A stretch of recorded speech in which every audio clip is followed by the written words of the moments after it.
Hello guys and welcome to today's Los Blancos podcast. Today we will be reviewing the Club America match we had when Real Madrid drew 2-2 to Club America. But before you do that, go follow RealMadridCommittee in the description below. The best Real Madrid news on Instagram. So just go do it. It's easy, one click. So without further ado, let's get into today's Los Blancos podcast. So, yesterday evening, we obviously played Club America in Los Angeles, I think it was. No, I think it was San Francisco. And it ended out 2-2. And I think the performance was quite good in the end. The second half performance was quite good, I would say. First half was a bit ropey, but at times. But I think second half was sharp. It looked quite good. So it was quite good to see Santiago Solari once again in Club America, as well as our old youth product Alvaro Fidalgo, who obviously scored the equalising penalty at the end. But yeah, I think it was quite a fun match in the end.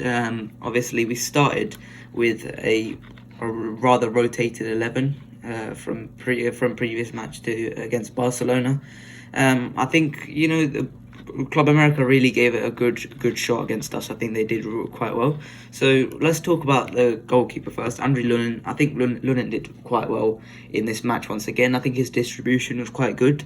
He obviously initially saved the penalty, but he was off his line. He was miles off his line. So second penalty, he nearly got a hand to it, but Fidalgo stuck it away. So what do you think of Lunin's performance yesterday? Well, he started a bit shaky, if I'm being honest. His first touch, I think it was a missed pass when he was pressured high up the pitch. However, he grew into the game. Then his ability on the ball and in the air with his hands, he eventually got really well. There weren't any bad missed passes. He claimed everything that was in the air. He made a couple of simple saves, and of course, simple saves that all goalkeepers should make. However, no mistakes. So that's what you want. He's sharp for a second goalkeeper. He's really sharp, and that's something you can always commend him for. No matter how little he plays on the base of it, he's always sharp. So I think he had a good performance. Yeah, let's move on to the defence now. And last game we saw Rudiger playing as a left back. However, that changed this game with him playing as the left-sided centre back once again. I thought he looked quite good up until the 60th minute when he got taken off. I think it's probably the end of the Ancelotti experiment. I think he just did that to make sure he had that option. To be totally honest, and I think it's good to have that option. Just in case the worst comes worst. I think we have the option of playing Rudiger left back if we want to. I think it's a good. He can play left back, but I would rather have him playing left centre back like he did yesterday. So, what do you think? Ancelotti should try again against Juve, or should try again in league matches this Rudiger left back trial, or should he give up on it now? There wasn't the issue for me in addition to trying them at left back. However, I believe that he's a better centre back than a left back, and Alaba is a better left back than a centre back if you compare both of them. So that was the issue for me. However, I believe that he shouldn't really attempt to try it again, because of course, if you look at the Rudiger's performance on yesterday, I think he felt more comfortable. He was so good on the ball, So I think that's where he's accustomed to playing. I think you need to give him time, to break into that centre back partnership. I'm not saying that there's an issue starting Militao and Alaba at centre back, even though Rudiger is a better centre back than them both. However, I do believe that you can't just squeeze him in at left back. If you look at Mendy on yesterday, the movement, his positioning, it was so good. So I remember Rudiger was outpaced a couple of times against Barcelona from left back. I don't see that happening to Mendy, if I'm being honest. Yeah, I don't think Rudiger's pace is particularly an issue. We've seen that before. He's a very, very quick player when he gets up to full speed, and so I don't think that will be too much of an issue coming into the season when he gets his sharpness up. So let's move on to the right back, not Lucas Vazquez, the other one that came on at not at half time, a little bit later on in the match. I think it was in the 66th minute. Yes. Vinicius Tobias. Now, he looked very, very good. Apart from the penalty, obviously, which I don't think was a penalty. To be totally honest, it was. It looked like a bit of a dive from the Club America player, but I think Vinicius Tobias looked confident on the ball. He looked composed when needed to, and this is something from a player who is regarded as one of the best attacking fullbacks to come out of Brazil in recent years. I think he looks really, really good when he goes forward. However, the problem with him has been his defensive abilities. Now, I think he looked quite good defensively. I think he was more than adept. I think he was he looked to stick his body on the line when it was possible. I think he did quite well, in my opinion. I think I think we should start looking at the option to exercise the buyout clause. And I think he looks quite good. So I would like to see him in a few more league matches. I think this will probably be the last time he plays until a Copa del Rey comes round. But I think Vinicius Tobias looks good. So I look forward to seeing him in future matches and in future games where he may impress for us. So what did you think of Tobias's performance? Yeah, I was actually thinking that when will he get another opportunity to play, and of course Ancelotti said that Carvajal will be back for the Juventus game. So I'm thinking, he'll have to wait a long time to get more action, which is understandable, and of course, he's young, 18 years of age, so it would be really good for him to develop with Castilla, etc. But in relation to his performance, there are two moments that stood out to me, and the first one was a corner for Real Madrid. Club America cleared the ball and he was on the halfway line. He controlled the ball and a Club America player pressured him, and he did a bit of a step over and body fainted away from the attacker and was able to get away from the pressure, and that was one of the first moments he used to show how good he is on the ball and how he can evade the press, etc. Then the second one was he had the ball high up the pitch and he was able to use that body feint again, to get away from his marker, and was able to, I think, pass to Camavinga or Chouameni, one of them. Due to that body feint, he was able to evade the Club America defender and almost led to a dangerous attack. I think it led to a shot, I believe.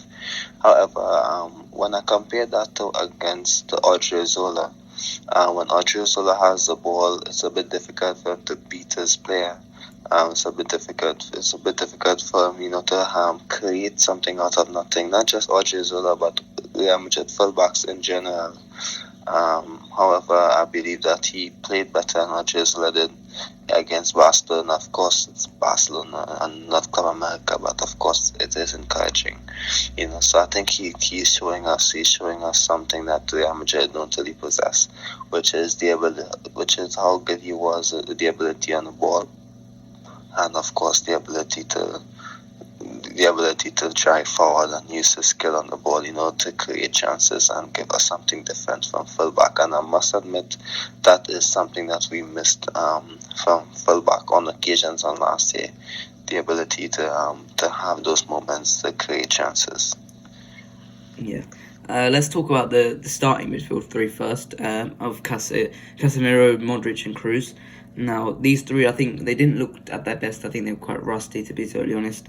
Modric especially, I don't think Modric played to the best of his capability. It isn't much of a worry at this moment in time. So I think Modric still needs a bit of time to get back to full fitness. Same with Toni Kroos. I think Toni Kroos' passing was a bit off at points. Casemiro, his Casemiro's on the ball ability is always a bit off, but I think ultimately these guys need a little bit more time, and I think Juventus is a good opportunity for them to get back to full fitness. So, what did you make of these three's performance? I think, to Toni Kroos was actually the best out of the three in terms of his passing and his ability on the ball. I think Modric gave away a lot of passes, especially the final pass or the important pass. He gave away a lot of passes, but Toni Kroos was the one who was really good again in midfield.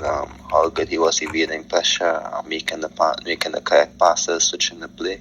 What he normally does. So I think Toni Kroos was good. He was the best one. I didn't think that they looked good at the start of the match. I think they were completely dominated. However, other than that, I think it was okay.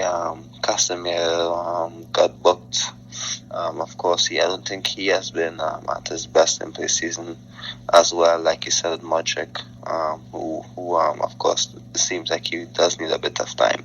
So I think the best one is Toni Kroos, and I do believe that I still believe that when you're playing Kroos, Modric, and Casemiro, you need that extra midfielder and Valverde still. Or maybe you can just swap out maybe Modric or Casemiro for one of the younger guys. So of course, it wasn't a bad game. However, I think that on occasions it was a bit slow, and I'm not too sure how much people saw the comparison when we had the younger midfield to the first half midfield to see the defense and the play, the movement, the pressing, etc. So of course, the KCM midfield has been really good for us, and we're not going to throw them away. However, I think there should be moments where you should start Camavinga maybe instead of Casemiro or Valverde instead of Modric. I think those moments will come next season when Ancelotti needs to be ready for it. Yeah, let's move on to the other midfield, the other midfield, four midfielders, and that's Tchouaméni, Valverde, Dani Ceballos, and Camavinga. Camavinga, I think when he came on, I think he was probably the best player on the pitch. With his vertical passing was fantastic. His dribbling was fantastic. The way he got out of pressure was fantastic. So it's all good from Camavinga. Tchouaméni much improved from the Barcelona game. I think Tchouaméni was much more intense in the way he played, and his passing was much better. He progressed the ball quite well as well. So I thought Tchouaméni was good. Ceballos was excellent. I thought in this game he was absolutely excellent. His movement was fantastic. The way he got onto the right for many opportunities. I think his finishing could have been a little bit better, but I think Ceballos, the way he created chances and got on the end of chances was very good. And Fede Valverde, good moment for Fede where he got the captain's armband. I think that was good for Fede, and he had a good overall performance as well. So, what did you make of these four's performance? Pardon me, just repeat the question. What do you think of these four's performance? Yeah, of course, I think it was quite energetic. The passing was a bit cohesive. The passing, I saw a lot of dummies, which shows that they know exactly where their teammates was. Even for midfielders, I made a post at the start of pre-season where I stated that, we included so many midfielders, but not many wingers. However, I'm seeing Valverde, Modric. I know he is not part of the original four you mentioned to me, but Valverde, even Modric, Ceballos, they're all playing wide and doing well. Of course, they don't have the speed like a Vinicius or Rodrigo, or even Asensio to get away from their opponents. However, what they do have is the chemistry, the understanding, the build-up. And Ceballos had a chance to score, of course, due to how good he was positioned out wide, and he isn't that slow either. So of course, that's something that we should look at if he can have a fit here. But I saw that when I'm seeing those football from the link-up play, the cohesion, I know how good that they understand. That's why I believe that maybe Ceballos and Asensio gonna have a fit here at Madrid, and of course Hazard fit so well in there. Asensio can fit in there as well if you play him similar to how you featured in the Classico with all the midfielders. So I think it gives us a different option. Zidane used 5 midfielders in the past in the Super Cup in the 2019-20 season against Valencia and against Atletico Madrid. However, I believe that this time, if with these midfield, It's a bit more, the midfield options that they are available now. It's a bit more cohesive, and the football is a lot better with this midfield five. So this gives us a good option to use, especially maybe in, let's say, the Copa del Rey, where you need to control tough matches, or even La Liga, where you're heavily rotating and you don't want to be poor defensively. You play all those midfielders who can give you control and give you good dynamics in the midfield and the attack as well. And of course, they are all hard workers defensively. When you play a lot of midfielders, you're naturally better defensively. So I do love the cohesiveness of the midfield four. Yeah, and this is going to be especially important against Frankfurt, who are very well drilled in the way they play, and they express themselves very well, but they're also quite resilient and tactically drilled when they need to be. So I think when we have these midfielders who are extremely good in combining together, I think we're going to have to use them against Frankfurt in order to win that Super Cup final. So let's move on to the one of the wingers, and we'll talk about Rodrigo and Vinicius after this. Asensio, I think he was a bit iffy at points, but I think he had some good link-ups at points as well. And I think when Benzema shimmied and took that shot away just over the crossbar, Asensio made a good run, and I think Benzema could have laid that off, but I think in the end Benzema was quite close, so I think he was probably justified to shoot. But Asensio made a good movement there. I think Asensio is looking more and more likely he's going to stay, so we're going to have to look to a future with him next season. So I think we're going to have to start looking at the positives with Asensio, and we're going to have to start playing him in this pre-season. So I think he did well yesterday overall, but he did have some poor moments where he lost the ball. What did you think of Asensio's performance? I think Asensio is okay. I don't think he's a right winger. However, when he came in and he linked up with his teammates, similar to the Barcelona game, I think he was good. I think that's where we should play him. However, what I must say, his understanding with Lucas Vazquez and Carvajal when they play is so good. I do like how intelligent he is as a footballer, but he's not a winger to play like how Vinicius does on that other flank. He will struggle. So what I liked is the fact when he comes inside, Lucas Vazquez had so many joy high up the pitch. I loved how Lucas played, and that's partly due to Asensio's positioning. So I believe that we should definitely allow Asensio to stay and play. However, it's not all about just having Asensio play as part of a forward three, but letting him be more involved in build-up, let him link up with Benzema, let him come centrally. However, for that to happen, you need two players. You need Fede Valverde in the midfield to cover the flank and the spaces that he leaves, and of course, you need a full-back who can push forward and gives us more options. And I think that's what we saw yesterday. So it's similar. For example, if you play Hazard on the left wing, you need to have like Mendy or Alaba pushing forward, and someone like Camavinga who can dart in those half spaces and link up, and of course cater for when Hazard comes inside. So that's what we should do with Asensio, and he would definitely be better for it. I think his link up with Benzema for the goal, he assisted Benzema's goal with a nice little flick pass. So that's all I would have to say about Asensio. Good and better performance. I think he's actually having, let's just say, a 7 out of 10 preseason so far. And if he had scored the goal against Barcelona after the good nice link up, it would have been 8. But for now, I would say 7. Yeah, I've got a question, which is an answer that I generally have no clue about. Why was he? Because when he was younger, he obviously played left wing or attacking midfielder. Why was he switched to the right? I think maybe because he has a left foot to cut in and of course shoot, etc.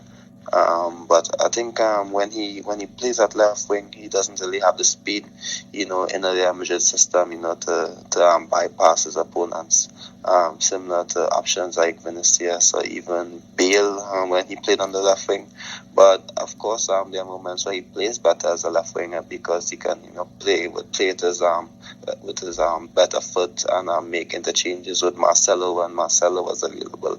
And of course, I saw in the Clasico where he has Ceballos and Modric, I think, had a nice link up. Modric occurs one of them had a nice link up and he cursed the ball in for Diaz. So, of course, I think he's a good left winger as well. I think he's a better left winger than a right winger when he plays as a winger. However, I'm not too sure exactly why he keeps playing on the right. And of course, now you can understand that because there isn't a space for him on the left. I think Rodrigo Vinicius is a better left winger than him. So I think on the right wing is the only option where you can get game time. Similar to why Rodrigo starts on the left wing on that wing, I should say, because of course there isn't a starting position for him on the left. Yeah, I would like to see that tried again if we are to continue with Asensio. I would like to see him try on the left, maybe as a super sub against Juve later on. So, Rodrigo and Vinicius Junior. Obviously, I think Vinny was kind of lackluster. I think he was forcing the dribble quite a bit during this game, but sometimes he had a nice bit of pace, nice break. But ultimately, I don't think he had his best performance ever. Rodrigo was quite good. I think he got into good positions. I would like to see Rodrigo tried as a striker. I know it's a bit of an out there statement to make, but I think he does have the finishing ability to become a striker. I think if we were to play him as a striker who could get in behind, I think that would be maybe a good idea. I think his first touch is very, very good to be a striker. If we are short of the striker, obviously with Benzema, that's not going to happen. That shouldn't happen when Benzema's here. But if we are to try Hazard, then we might as well have a look at Rodrigo up front if he is capable of playing, just as another option. So, what is your opinion on Vinicius and Rodrigo's performance, and then obviously the Rodrigo striker? I think I agree with you. I think Vinicius wasn't at 100%. There was a link up he had with Benzema when Benzema could have scored the second goal, where he made a good run and he made a good decision making. I think that, however, he wasn't on the same wavelength with his teammates on some occasions. When they were trying to link up with him, or where he was trying to dribble past his opponents. Of course, he is yet maybe reach 7 out of 10 in terms of his preseason performances, or maybe even fitness. However, so far, let's say 6 out of 10. He isn't playing poorly. He's working hard. He's winning the ball, helping his teammates, etc. But he isn't yet at the Vinicius from last season. However, you can see that there are moments where he is doing the right thing and doing what's expected of him, or doing that piece of magic, what we know and love, and what makes him a special player. However, I think that he is yet to fully kick on. However, I think he would start. I think if he starts against Juventus, I think it'd be he might have 2 games under his belt, and this one would be much better. So I'm looking forward to see how he does. Yeah, and finally, Benzema in his first pre-season game was fantastic. Scored the goal, had a nice shot after. Yeah, fantastic from Benzema once again. What did you think of Benzema? I mean, that finish was delightful. It was fantastic, just curling around. Yeah, it was fantastic. Yeah, of course, what a finish that was. And of course, that's something Benzema can do. I think Madrid lacked that bit of cutting edge in the final third. And of course, getting a shot on goal to test the goalkeeper until Benzema had those efforts, those 2 close efforts. I think he's the one that, as much as we love the link-up play in the second half, if he was there, he would have put those chances away. So that's what Benzema is there for. He is a final piece in the puzzle for Madrid if you want to get goals.